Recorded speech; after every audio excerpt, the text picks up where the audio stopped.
Halo semua, kembali lagi dengan saya Budi dalam program Media Pembelajaran. Bagaimana kabar kalian? Semoga dalam keadaan baik-baik ya. Dan buat adik-adikku, tetap semangat ya belajarnya di rumah. Nah, kali ini saya akan melanjutkan penjelasan tentang video kemarin tentang teks laporan hasil observasi.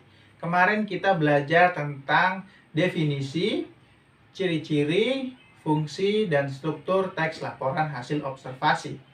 Nah, pada kali ini saya akan menjelaskan tentang kaidah teks laporan hasil observasi.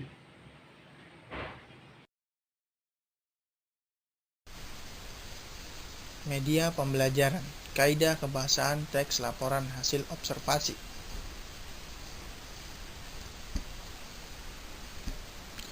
Di dalam teks laporan hasil observasi, terdapat kaidah kebahasaan yang digunakan. Kaidah kebahasaan seperti apakah yang digunakan dalam teks laporan hasil observasi? Yang pertama, verba dan nomina. Yang kedua, afiksasi. Yang ketiga, kalimat definisi dan deskripsi. Yang keempat, kata teknis atau istilah. Yang kelima, kalimat simpleks dan kompleks.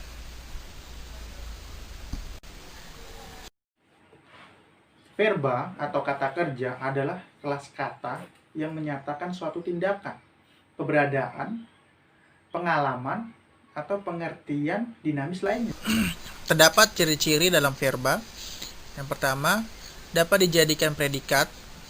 Yang kedua, menyatakan sebuah kegiatan. Yang ketiga, jika berupa kata imbuhan, verba bisa diberi imbuhan. Mekan, berkan, dikan.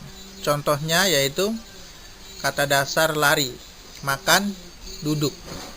Kata imbuhannya berlari, dimakan, menduduki. Yang berikutnya yaitu nomina. Nomina atau kata benda adalah kelas kata yang menyatakan nama dari seseorang, tempat, atau semua benda dan segala yang dibedakan. Nah, ciri-ciri kata yang terdapat dalam nomina yaitu dapat menjadi subjek atau objek. Yang kedua, menunjuk pada benda atau hal yang dibedakan. Yang ketiga, jika berupa kata imbuhan, nomina bisa diberi imbuhan kemudian an, kemudian akhiran an. Contohnya, kata dasar kursi, baju, buku. Nah, diberikan kata imbuhan dengan kata dasar nari menjadi penari. Kemudian bagian penulis. Sekarang kita masuk ke materi selanjutnya, yaitu jenis kata bisa berubah menjadi jenis kata lainnya jika diberikan kata imbuhan. Ini kata dasar bagi. Jika dirubah menjadi verba, diberikan kata imbuhan menjadi membagi, membagikan, dibagi, dibagikan. Jika dirubah menjadi nomina, yaitu bagikan. Lanjut, kemudian kata dasar kata. Bila dimasukkan dalam verba, yaitu mengatakan, dikatakan. Kemudian bila dimasukkan dalam nomina menjadi perkataan. Kemudian kata dasar kecil, jika diberikan imbuhan masukkan dalam verba yaitu menjadi mengecil, mengecilkan, dikecilkan.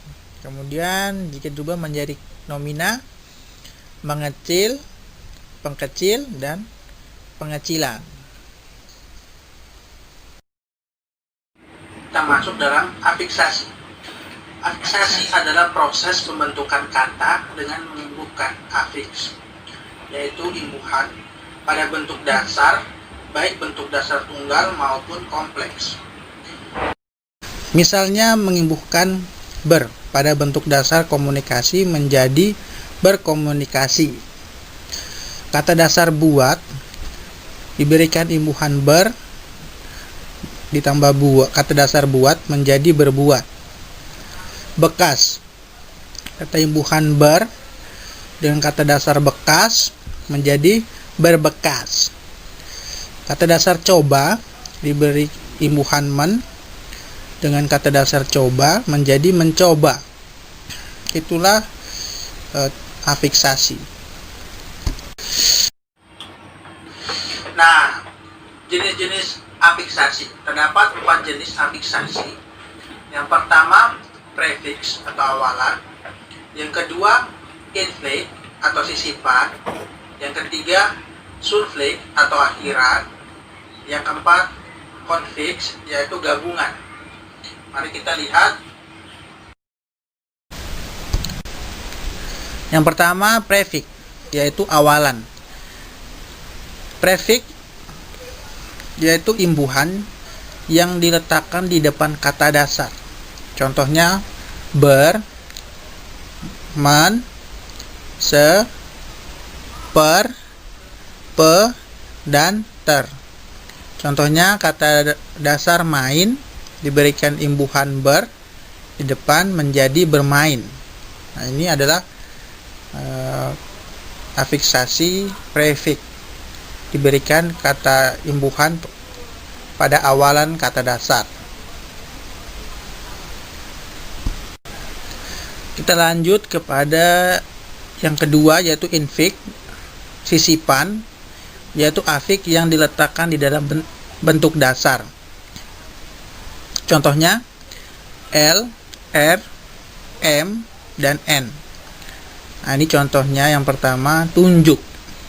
Diberikan kata sisipan imbuhan L menjadi telunjuk. Ya, kita masuk ke dalam jenis afiksasi yang ketiga, yaitu suffix atau akhiran, yaitu afiks yang diletakkan di belakang bentuk kata dasar. Contohnya an, kan, dan i. Nah, ini kata dasarnya, contohnya an sama dengan pikiran.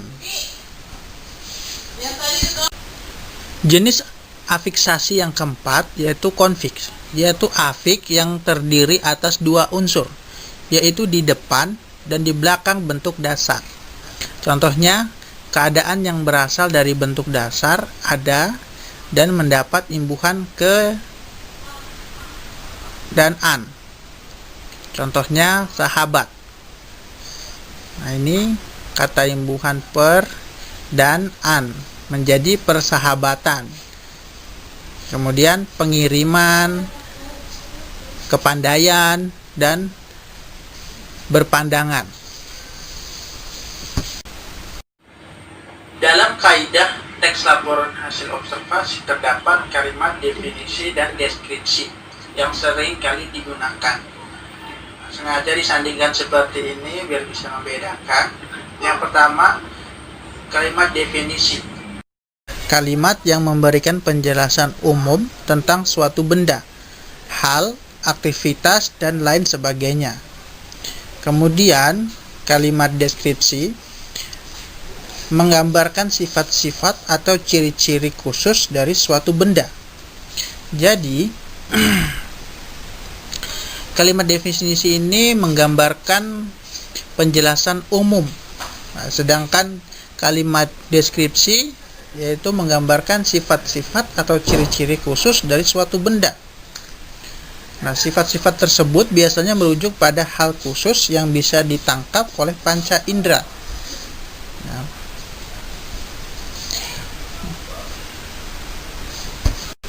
Nah, mari kita lihat contoh kalimat definisi. Ini ada contohnya. Wayang adalah seni pertunjukan yang telah ditetapkan sebagai warisan budaya asli Indonesia. Nah, kita lihat tadi pengertian dari definisi, yaitu penjelasan yang bersifat umum. Nah, budaya asli Indonesia ini dalam kalimat ini bersifat umum, sehingga masuk dalam kalimat definisi. Nah, mari kita lihat contoh kalimat deskripsi. Ini dia contoh kalimat deskripsi, yaitu wayang ini terbuat dari kulit kerbau yang ditata dan diberi warna sesuai kaidah kepulasan wayang pendalangan. Diberi tangkai dari bahan tanduk kerbau bule yang diolah sedemikian rupa dengan nama cempurit yang terdiri dari tuding dan gapit. Nah, pada kalimat deskripsi ini yaitu menggambarkan sifat-sifat yang bisa dirasakan, dilihat oleh panca indera. Nah, ini terbuat dari kulit kerbau, itu kita bisa lihat. Kemudian diberi tangkai dari bahan tanduk kerbau bule. Nah, itu bisa dilihat oleh panca indera ya. Kemudian diolah sedemikian rupa dengan nama cempurit yang terdiri dari tuding dan gapit. Nah, ini adalah contoh kalimat deskripsi.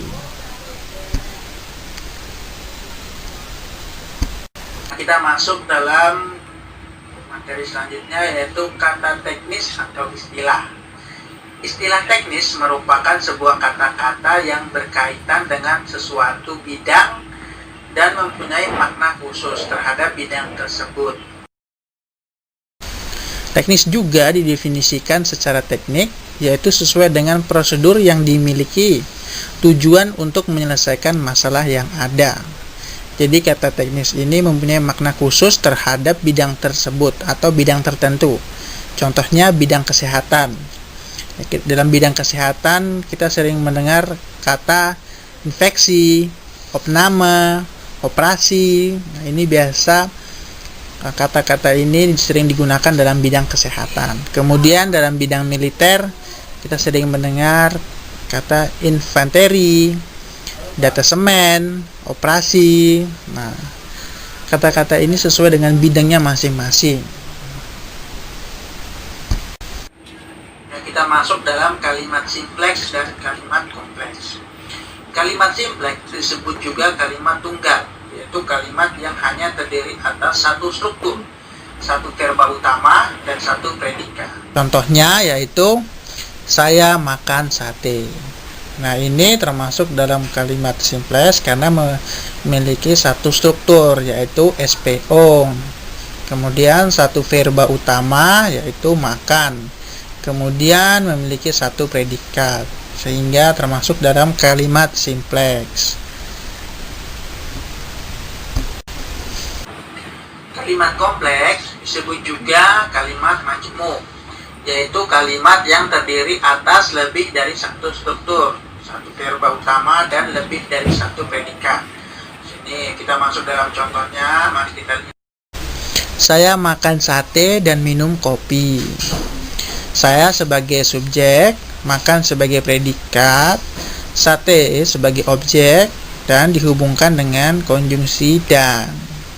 Kemudian minum sebagai predikat, kopi sebagai objek.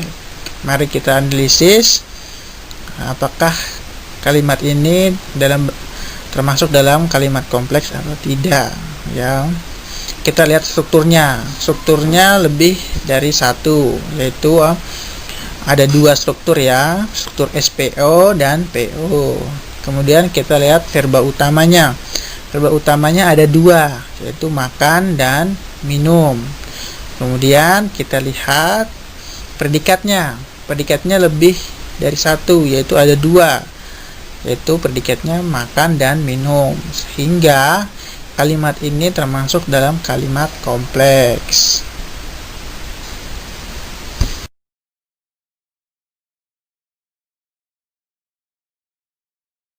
Itulah tadi penjelasan tentang kaidah kebahasaan teks laporan hasil observasi. Nah, semoga adik-adik bisa mengingatnya ya untuk pembelajaran di rumah. Dan kita akan bertemu lagi di video selanjutnya. Jangan lupa like, komen, dan subscribe channel ini.